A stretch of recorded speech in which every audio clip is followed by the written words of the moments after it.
Alright guys, I'm going to go over the vector value function's first derivative. In question 1, they give you this vector value function. So again, a vector value function is a vector that is made up of two functions. So your x of t would be t e to the t, and your y of t would be t squared e to the t.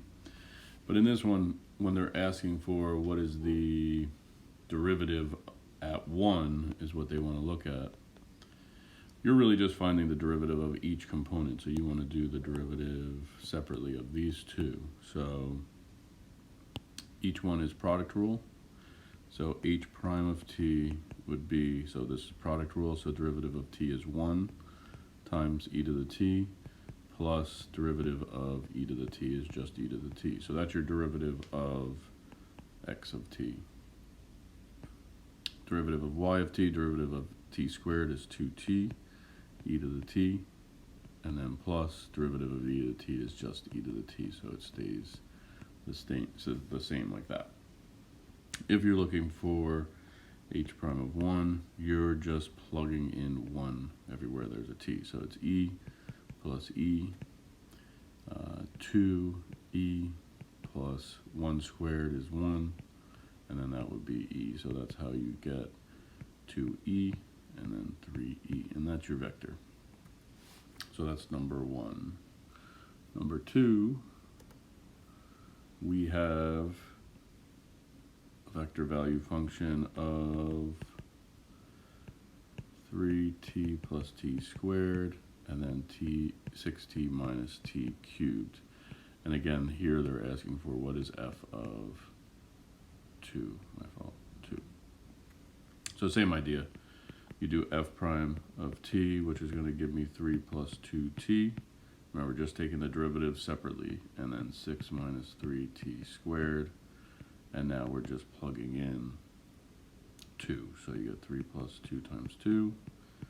6 minus 3 times 2 squared, giving us 7, and 6 minus 12, or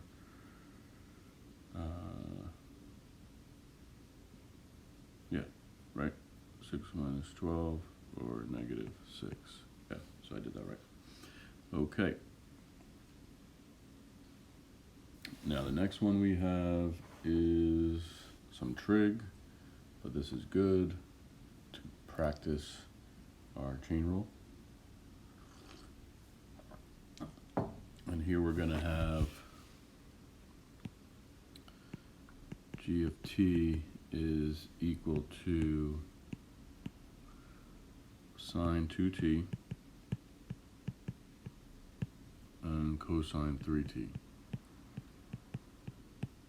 So g prime of t is all they're asking, and all you're doing is derivative of each component. So negative 2, no, my bad, that's not your derivative.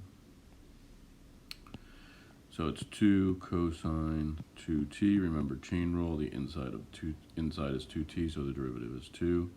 And here we'll have negative 3 sine 3t, and that's it. All right. I hope that helps for yesterday's assignment. Most of you guys got it in. If you didn't, just please send me your work, but I can't give you full credit. You have to try to get things done on College Board on time. That is the most important thing that I ask for. The